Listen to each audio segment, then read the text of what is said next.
গিয়েছিলাম পিসির বাড়ি। বলতে গেলে অনেক দিন পরেই গিয়েছি। অনেক দিন বলতে 6 মাস তো হবেই। পিসেমশাই মারা যাওয়ার পর থেকে আমার আর যাওয়া হয়নি। পিসেমশাই মারা গেছে 5 মাস হয়ে গেল।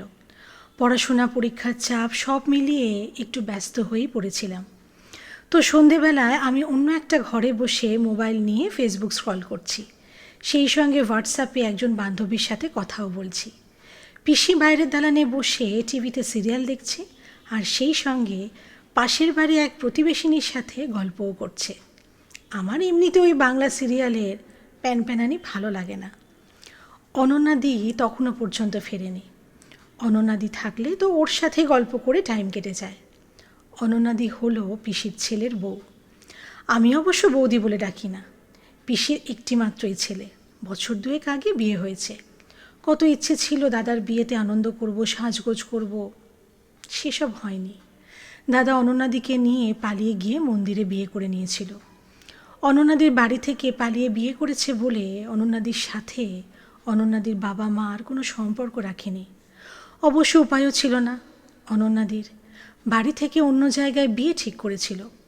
দাদা বেসরকারি চাকরি করে, স্যালারি ভালো নয়, এতেই আপত্তি ছিল। ওদিকে অনন্যাদির বাপের বাড়ির অবস্থা ভীষণ ভালো। সেই তুলনায় পিসির বাড়ির অবস্থা খুব একটা ভালো নয়। ভালোবাসাকে বাঁচাতে হলে পালিয়ে বিয়ে ছাড়া দ্বিতীয় উপায় ছিল না আর। পিসির বাড়িতে আছে বলতে পিসি আর অনন্যাদি। দাদা আসামে থাকে, ওখানে জব করে। অনন্যাদি আমার থেকে মাত্র 2 বছরের বড়। নিজের বোনের মতোই আমাকে ভালোবাসে, বন্ধুর মতোই মিশি আমরা। কিছুদিন হলো অনন্যাদি একটা বিউটি পার্লার খুলেছে।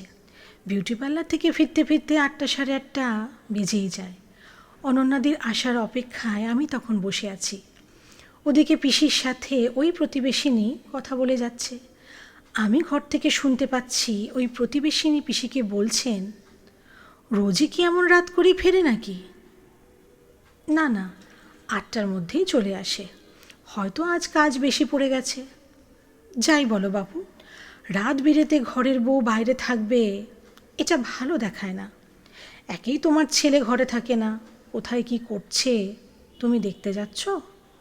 তোমার মতো ভালো মানুষ পেয়েছে বলেই বেঁচে গেল। আমি তো আমার ছেলের বউকে ওইসব করতেই দিইনি। আবার পড়াশুনো করবে বলছিল। আমি বলে দিয়েছি ও ওইসব এমএ টেমে করার দরকার নেই। আমার ছেলেও আমার সাথে একমত। তা তোমার ছেলে কিছু বলে না? আমার ছেলেও আমার সাথে একমত, কখনো আমার মতের বিরুদ্ধে যায়নি। আমি বলি মেয়েদের কিছু করা অবশ্যই দরকার। তাহলেও এই যে আমরা চাকরি বাকরি কিছুই করি না, তাতে কি আমাদের খুব অসুবিধা হয়ে গেছে? তাও যদি বা জানতাম একটা সরকারি চাকরি করছে, তাহলেও মানা যায় সেটা। এই বিউটি পার্লার করে কটা টাকাই আর রোজগার হবে? তুমি বলেই আশকারা দিচ্ছ। আশকারা কেন দেব? মেয়েদের নিজের রোজগারের টাকায় নিজেরা যদি কিছু করতে পারে, তার মতো আনন্দের কি হয় বলো তো? অনেক দিন আগের একটা কথা আজ খুব মনে পড়ছে জানো। দুপুরে খেতে বসে পাতে কিছু ভাত পড়েছিল, খেতে ইচ্ছে করছিল না। শরীরটাও সেদিন ভালো লাগছিল না। আমার শাশুড়ি মুখের ওপর বলে দিল, নিজেকে তো রোজগার করতে হয় না, রোজগার করলে বুঝতে নষ্ট করার মূল্যটা। রোজগার না থাকলে মেয়েদের প্রতি পদে পদে অপমানিত হতে হয়, সেটা আমি জীবন দিয়ে দেখেছি। আমি মনে করি রোজগার করুক প্রত্যেকটা মেয়ে, একজন শাশুড়ি হিসেবে নয়। নিজে একজন মেয়ে হয়ে আর একজন মেয়ের পাশে থাকতে হয় বলেই আমি মনে করি। পিসির কথাগুলো শুনে এত ভালো লাগছিল বলে বোঝাতে পারবো না। অথচ পিসির শিক্ষাগত যোগ্যতা বেশি নয়। আমার 3 পিসির মধ্যে ছোট পিসি বেশি দূর পড়াশোনা করেনি। প্রতিবেশিনী ওই কাকিমার ওপর খুব রাগ হচ্ছিল যে অতক্ষণ ধরে পিসির কানে বিষ ঢালছিল বলে। হঠাৎ করেই প্রতিবেশিনী কাকিমার কথায় ছেদ পড়ে যায় অনন্যাদির আগমনে। অনন্যাদির গলা শুনে বেরিয়ে আসি ঘর থেকে। আমাকে দেখেই হাসি মুখে বলে উঠল, রুমকি, তোর জন্যই তাড়াহুড়ো করে আসছি। এই ব্যাগ দুটো ধর তো একটু। কি আছে এত সব? দাঁড়া দাঁড়া, সব বলছি।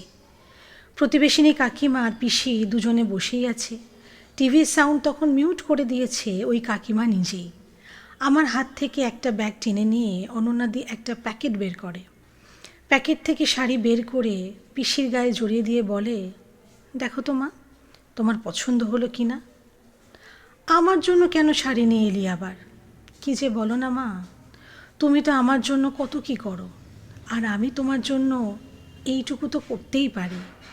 আমার রোজগারের টাকায় মায়ের জন্য কিছু আনবো না, সেটা হয় নাকি? আর বলো না, এই সব কেনাকাটা করতে গিয়েই লেট হয়ে গেল। রাতের খাবার পার্সেল করে নিয়ে চলে এসেছি, তাই রান্না করার দরকার নেই আর। তারপর ওই প্রতিবেশিনীর দিকে তাকিয়ে হাসতে হাসতে আমার পিসি বলে, দেখেছো মেয়ের কাণ্ড, দেখেছো কীরকম পাগলামি বলো তো এসব? আমি বারণ করলেও শুনবে না, আমার জন্য ক্যাডবেরি নিয়ে আসবে রোজ। আমি কি বাচ্চা? মনে মনে এত আনন্দ পাচ্ছি বলে বোঝাতে পারবো না। তারপর অনন্যাদি বলল, রুমকি, ওই ব্যাগে দইটা আছে, দইটা ফ্রিজে রেখে দে তো। ওটা কালকের জন্য, কালকে আমি পার্লারে যাব না, ছুটি নিয়েছি, আর কাল মায়েরও ছুটি। ফ্রায়েড রাইস আর চিকেন হবে, সব আমি নিজে বানাবো। রুমকি, তুই একটু হেল্প করিস শুধু। খাওয়া দাওয়া সেরে তারপর তিনজনে মিলে সিনেমা দেখতে যাব। অনন্যাদির কথা শুনে ওই প্রতিবেশিনী কাকিমা পিসিকে বলে, ও মা, তোমরা কবে ফ্রিজ কিনলে? কই বলনি তো। ওই তো ওই মাসের শেষের দিকে বৌমাই কিনেছে নিজের টাকায়, ডবল ডোরের ফ্রিজ।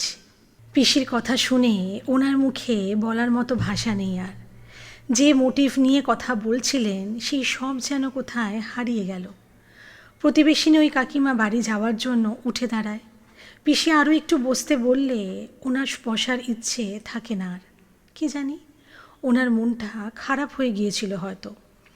কথার জবাব সবসময় কথা দিয়ে হয় না, কাজের মধ্যে দিয়েই বুঝিয়ে দিতে হয়। কাউকে ছোট করতে নেই কখনো। নিজে বড় হয়ে গেলে অপর দিকের মানুষটা এমনিই ছোট হয়ে যায়। মনে মনে ভাবছিলাম এই পৃথিবীতে ভেঙে দেওয়ার মানুষের অভাব নেই। তাই আজকের দিনে দাঁড়িয়ে মেয়েদের স্বাবলম্বী হওয়াটাও ভীষণ প্রয়োজন। তাহলেই প্রতিটা মেয়ে হয়ে উঠবে অনন্যা। কলমে সরজিৎ ঘোষ, কণ্ঠে ফিরে দেখা।